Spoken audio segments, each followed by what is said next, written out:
ol kichkina baştan problemlarını birgele haliterge tırşamız indi. Bir-birisine yerinde şeyler varsa da neydigine problem olsa da, nerse olsa da, meyit olsa da, ne olsa da varsa birge çığla, varsa da birge haliter işleyimiz indi. Avulda en birinçilerden bulup bunu nikettiler. Utlarını linyeler uzattılar. Aslında indi Ramil Akatoğlu'nu kırttı bu programı vakitte indi. Yollarına kiram Meveliyoğlu Nigahalli Yarattı halde yaklaştırıp yolunu ıslatırdılar. Şimdi onda kadar 13-14 milyon kırdı dillerinde büyük bütün teknolojisine getirmediler. Elhamdülillah şükür gaz var, ut var, su var. Suda problemler kelip çıksa elhamdülillah şükür Megal yazım aytabız. Utlu sırap tarayında indi problemlerimiz mesela.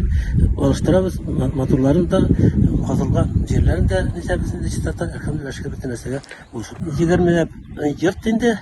Barında şu bir 42 kişinde iki bala Kemenke'ye mektepte girdiler. Birisi ikinci klasta, birisi dördüncü klasta. Ahır şu bir kızda bir malay. Ya kolganlarında şu türlü yaştaki abiler de, babalar da, balaylar da, kartlar da, yaşlar da varsa da var. Babalar da indi türlüşe cihiden alıp bir hallediyorlar. Vakitine karab indi, neyine karab. Kayıtlarda indi 35-40 hallediyorlar. Balay bizning yollarını elhamdülillah şeker Allah Sovyeti presidenti koraptır.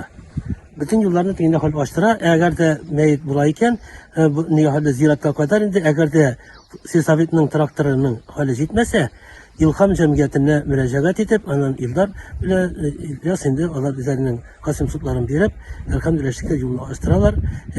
Buluşurken indi biz bitini Kemenke'den çıkan. Biz indi bizi Kemenke'nin filialı biz indi. Allah starşı biz indi Allah'ın yardımcılar diyendi.